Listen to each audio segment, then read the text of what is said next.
To another edition of Loyalty Live.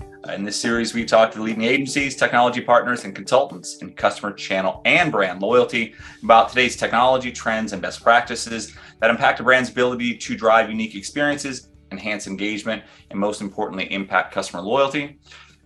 Loyalty Live allows for a deeper assessment into the state of customer loyalty as we surface a number of challenges that brands are having in their customer loyalty offerings. And we take these back to the agency partners, our technology partners, and the consultants, and they give us a really deep set of feedback about what they are seeing and hearing in regard to those challenges, and also how they are solving and addressing them for their brand clients.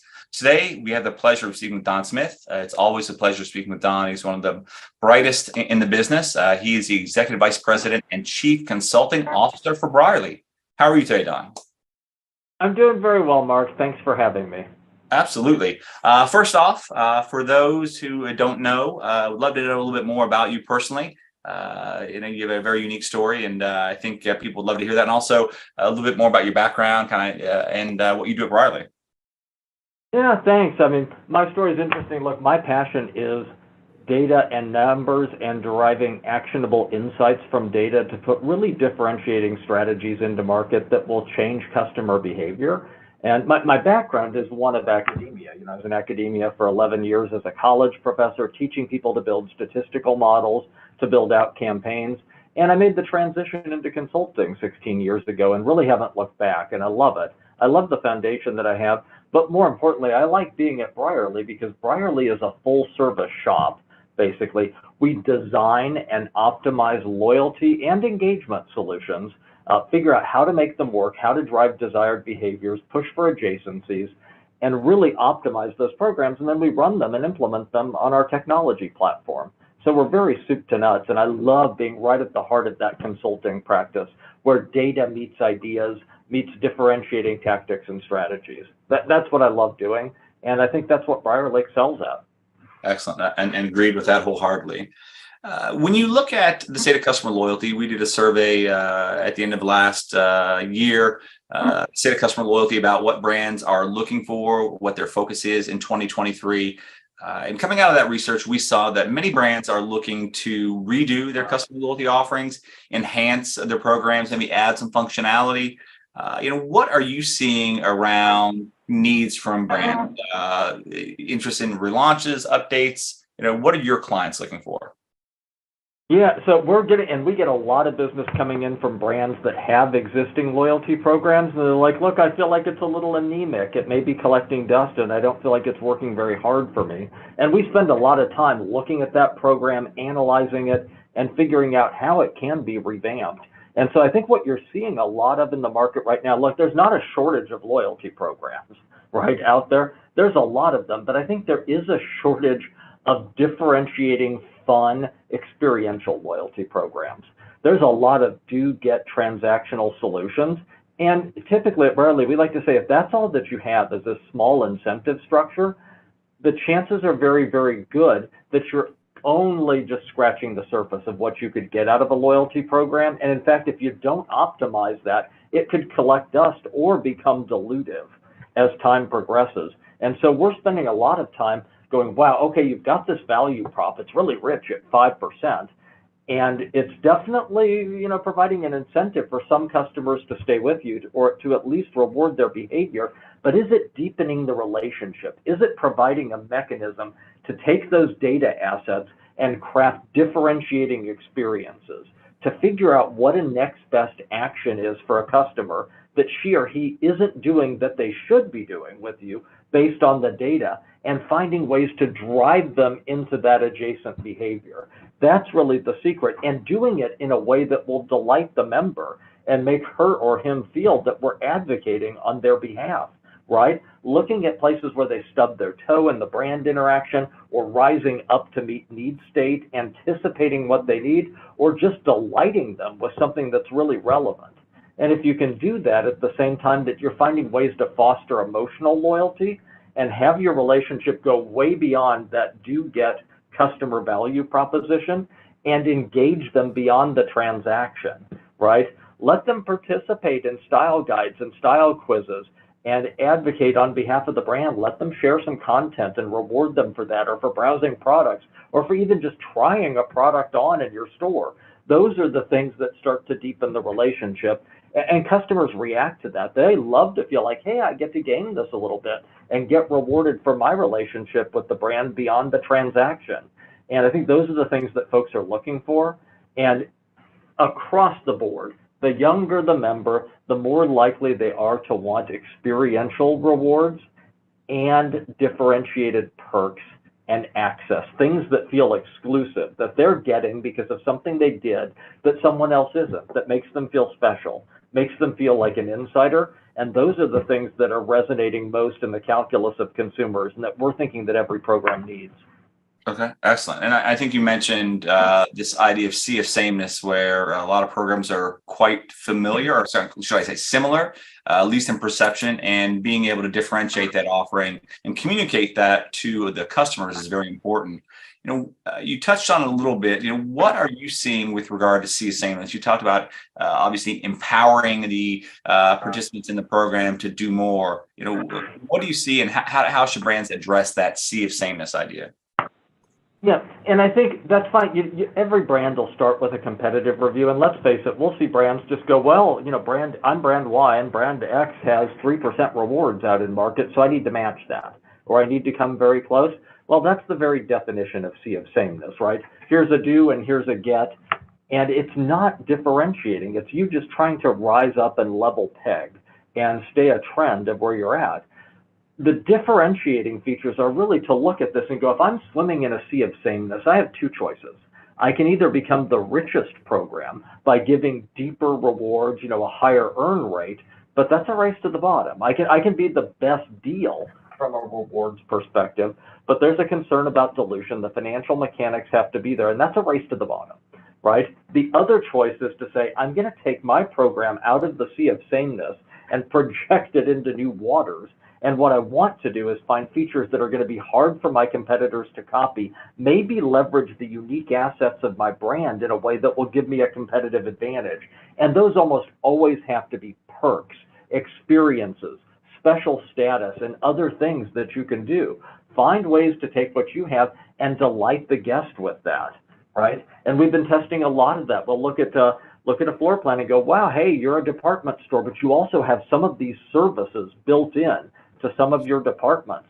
Let's come up with a way to give members in your top tier free access to those services for the first time. And let's introduce other members as well and delight them. Let's take a unique selling asset of your brand or program and amplify it through the program and provision out special benefits, early access, other delights to members that they can't get. And a competitor will take a look at that and go, how do I match that? I can't copy that. And that's the secret, is to find ways to make folks that feel special, give them things in your program beyond just transactional rewards, things that they will value, things that show authenticity, and really try to leverage the data to figure out what those things are and what the right next move is for each guest and each member. You always want to be moving on that continuum of, I'm differentiating my program based on fostering emotional loyalty and enhancing the member experience, not by I'm giving more rewards deeper, deeper, deeper. You mentioned some of the opportunities brands have with regard to differentiating their program, making it unique. How do you address potential operational concerns and ROI concerns of those as well? Because adding some of the opportunities, personalization, segmentation, uniqueness can come with cost and or operational concerns. How do you make that easy for the client? Well, I think here's the thing, you don't have to boil the ocean. And one of the things that we've learned is you often don't want to come out with the big bang of here's 500 bells and whistles and all of it have to launch on day one. In fact, what makes a lot of sense is to have a progressive roadmap as you move through it, because programs need that next thing that gets injected every once in a while. Here's the latest and greatest that keeps it fun and sexy and relevant. And so I think you can take a lot of that functionality and stage it out over time so that you don't have to have this big upfront development effort and cost set, but rather you start with the high perceived value, low cost benefits that are easiest to get out of the gate, and really make something of them. Let that generate excitement, learn how it works, figure out how to optimize it and tune it, and really let that work for you. And then you can start progressively introducing additional features that make sense. But all of this needs to come down to financial modeling to figure out, is the juice worth the squeeze? Add it if it has a chance to do something that's really going to drive behavior and be exciting for the member. Don't add it if it doesn't work out from a financial pro forma. But at the same time, when we're doing all of this work, we're doing rigid technology assessments as well, and really trying to figure out what lives in the stack and what the existing features are.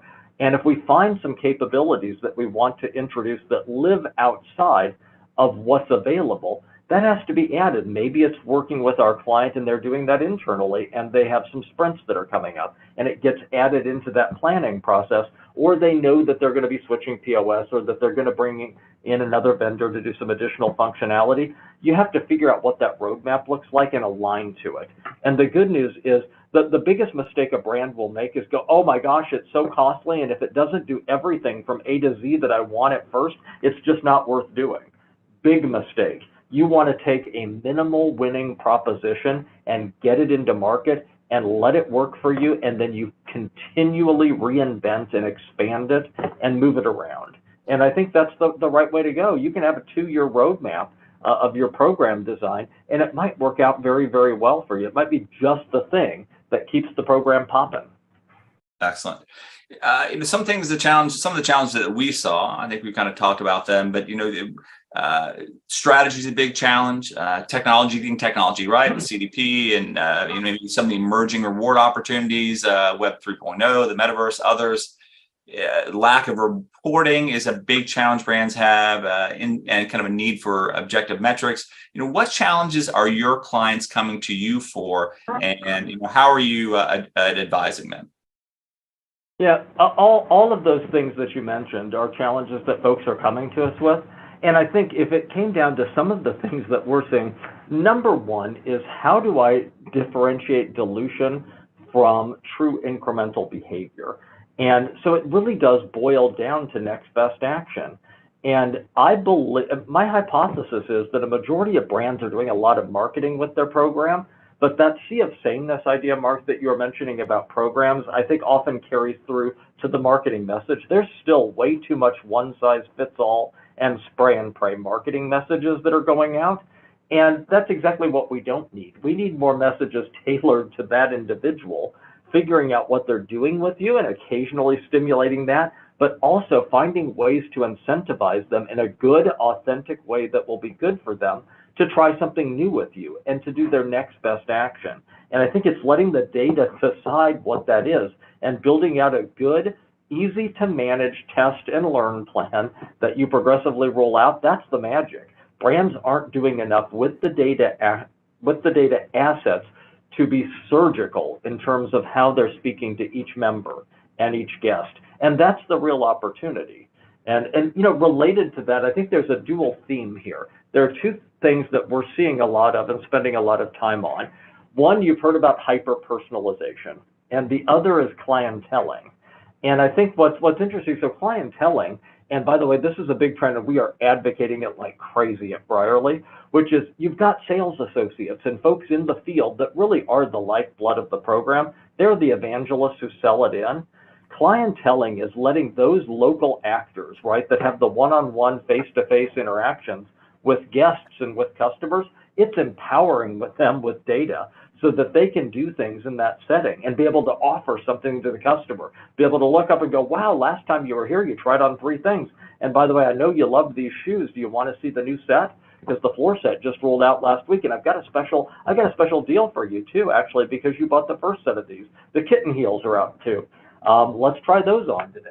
It's really creating that relationship and letting that salesperson follow up with emails and phone calls that feel more personalized. They're data driven and they're served off of a platform, but it's putting a lot of that onus back on that individual who's actually met and has an authentic relationship with the customer that's going to drive that personalization. And it stands in contrast to what I think a lot of brands are doing, which is hyper-personalization.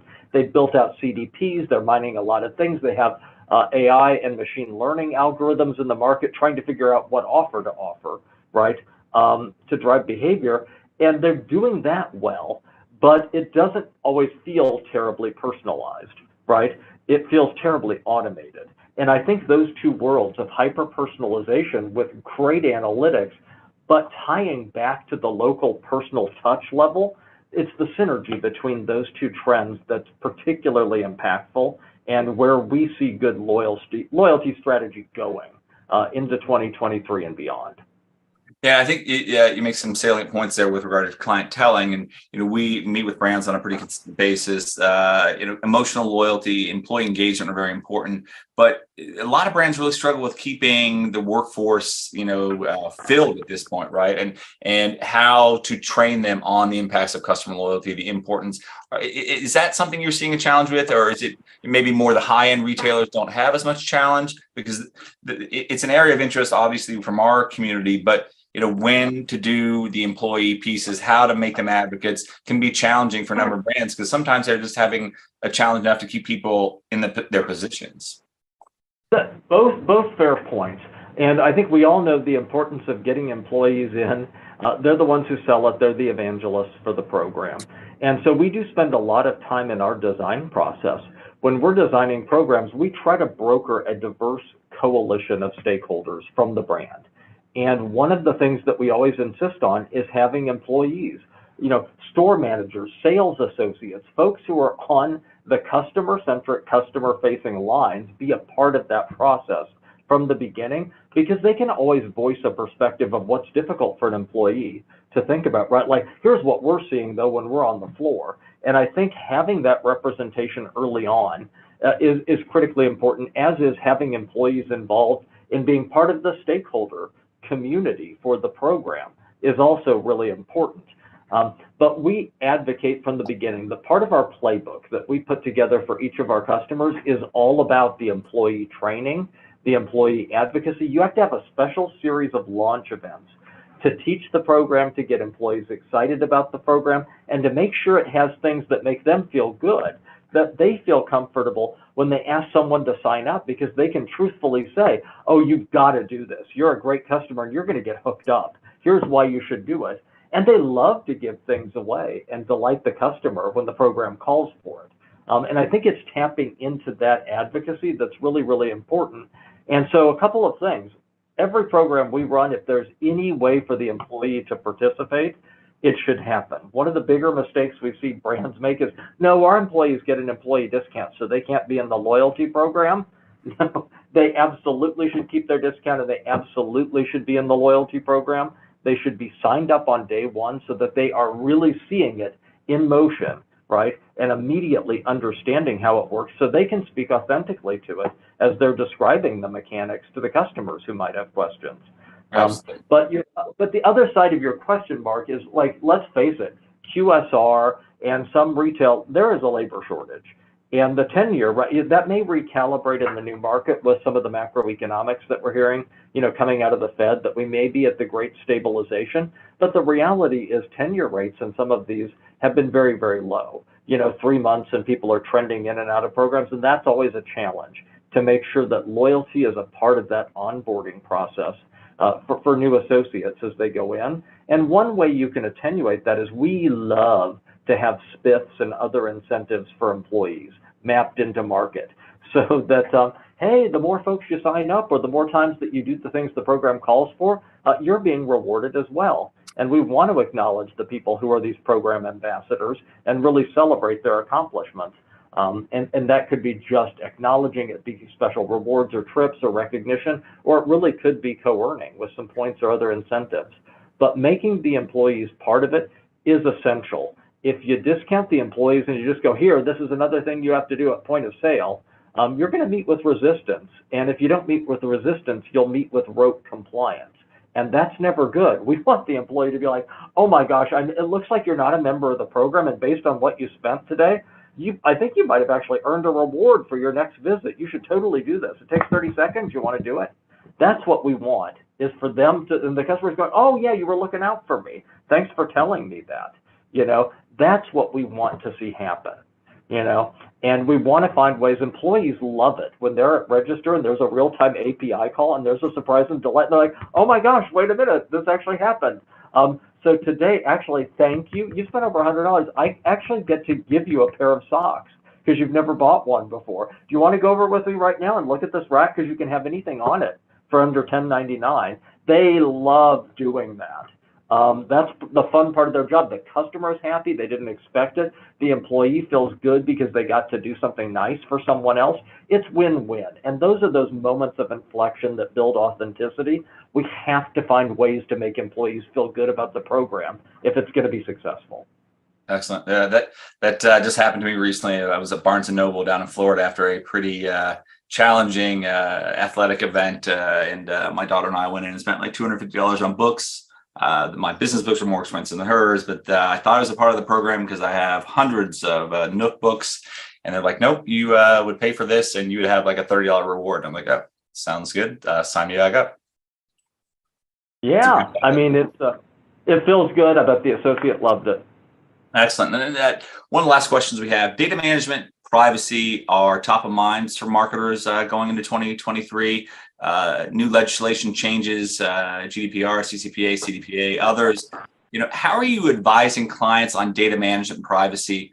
Any best practices or suggestions for brands, who around privacy, especially as they want to get more zero-party data and actionable data, and they're trying to move to more personalized technologies? Any advice there? Yeah, I mean, so number one, work with your compliance officers, work with our team on security. Certainly stay abreast and always err on the side of caution when it comes to compliance. And some of the things that we do is, look, we want customers to share their zero-party and first-party data. Affiliate marketing is a turnoff, and never ever pre-check a box that tries to tie someone in when they join a program to receive partnership or affiliate marketing that's outside of your brand. There may be times to introduce genuine connections, but for the most part, customers don't like it. It's a turnoff, and we say keep it minimal. But I mean, but besides that, there's a couple of other things that you can do, and I think one is we still have not seen enough zero-party data, preference center, and census data that live as part of a program. If we can explain to a member, hey, thanks for signing up, we'd like to make our communications a little more relevant to you and not over-communicate, and really talk about the things that you love and need. And you might even give them a few points or some other incentive for doing it. If they will fill out those census, you now have an authentic relationship. They've given you information about themselves. I love these categories. I love shoes. I'm shopping for myself. I also have 2 kids. I have 2 girls, but I don't have any boys. Don't show me boys' clothes. Show me girls' clothes, right? And roughly here's the sort of ages or sizes that I'm interested in. You now have a social contract with that data. They've told you, here's what I'm interested in. And it gives you an in to craft more personalized messages around those lines. And you also have an obligation to do it. If you're going to take the information, you are obligated to tailor it and personalize it based on what that person has shared with you. And I think we need to be collecting more and more of that because it makes the communications more relevant to the member. It reduces the number of communications of things that are irrelevant. And it helps you to forge more authenticity. If someone's got pets, we'd like to know it, but don't need to be sending an ad for cat litter to someone who doesn't like cats and is allergic, right? Yep. All of things sort of map into it. So I think you're going to find more of this zero-party data and that it gets collected over time. And if customers see that you're using it responsibly in ways that help them, they're okay with it. And what we advise customers, the cookie's dead. Yay, death to the cookie. No one needs it, right? Too many calories. And it had that creepiness that we don't like. Collect zero-party data instead. Get customers to identify when they're on the site and even reward them. Give them a reason to log in and say, I'm here when they're browsing. And let them know, I'd like to track your site tracking activity because I want to provision out offers to you or messages to you or opportunities that are consistent with your interests. And I'm trying to make the experience better for you. And let them log in and meet them. Treat that as a real-time inflection point and serve up a next best action message or serve up a reminder that's in their best interest. And I think that's the new world order. It's about zero-party data. It's about first-party data. We're going to have less third-party overlays. It's not nearly as predictive or as powerful as hearing it from the person themselves, based on their transaction signals and what they tell us as themselves, instead of what we're learning from some other source that's tried to model it. And I think that is customer-centric. It's empowering for the member, and it will be empowering for the brand because we all win from this authenticity. Absolutely. Second to last question, what's the next big thing for customer loyalty in your approach? Is it zero-party data? Is it hyper-personalization? Is it clienteling? Yes, I would have answered all of those things. I think, Mark, it is the synergy of hyper-personalization and clienteling, and it's specifically taking what everyone is trying to do with hyper-personalization and investing it back, serving it up and making it accessible to sales associates and real people who actually have the customer interactions, right? And we're going to see more of that, and it relates to zero-party data as well, because what we want at Brierley is to find ways for the store associate and the frontline customer-facing employee to actually be entering and taking some of that zero-party data. Let them, hey, maybe they did a style consultation. Let them type in some notes, right, afterwards into a device to record what happened there and go, wow, this customer was interested in this, she loved this. And then we can actually take that automated solution that's in the hyper-personalized platform, and we can deploy natural language processing against some free-form entries and find ways to actually start scoring and flagging that and getting that back into the flow for how we're talking to that customer in outbound communications as well. And so we really need to be empowering through clienteling all of the great data assets. And it can feed automation as well. I mean, it's a back and forth that's really nice, and it should be about more zero-party data and less purchased and overlaid and creepy data. Excellent. You mentioned zero-party data, growing area of interest, right? Especially with hyper personalization and segmentation in general. How do you integrate that? Because integration is a big challenge, right? Brands are looking for, in the last couple of days, new reward opportunities, potentially looking to integrate technology. And their loyalty provider, their CRM, the CDP provider may not have the ability to do that. So it may require working with an outside agency or technology platform. What's the best way to integrate some of these new technologies and trends, or should I say technologies, into the current customer loyalty platform? Yeah, I think you go at it, and so we're a big fan of data audition and finding ways to figure out how you do that progressively. It comes down to a use case map. Figure out what's going to give me, what that I can't do on my existing platform delivery do I need that's going to give me the most bang for the buck, most juice for the squeeze, and starting to add that in progressively. And if you're unclear of a use situation, we spend a lot of time with data audition, where we'll try it on a limited basis and just try integrating it for 100,000 customers and provisioning out new messages, testing it and seeing if it moves the needle and how well it's received before we spend a huge development effort on pulling the whole thing in and creating a new API and creating a new data flow that involves storage and everything else, right? It's really trying to prove it out progressively that is most important in this process. And I think you're going to see more of this. Like, we love contextual data, everyone does.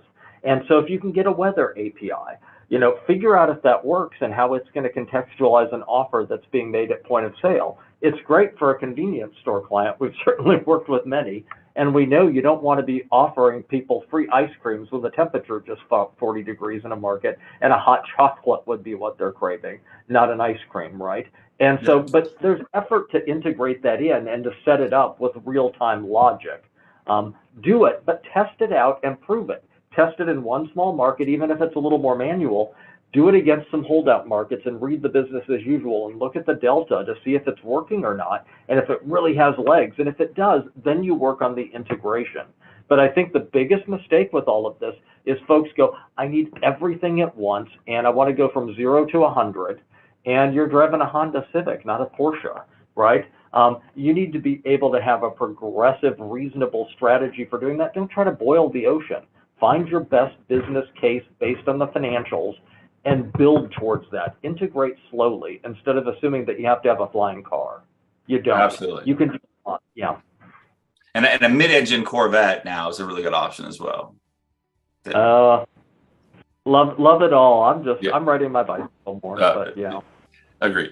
Well, Don, thank you very much for taking the time to talk with today. It's always a pleasure, getting to speak with you about what you guys are seeing, because you're always on the front line, and looking forward to hearing more from you and Brierley in the remainder of 2023.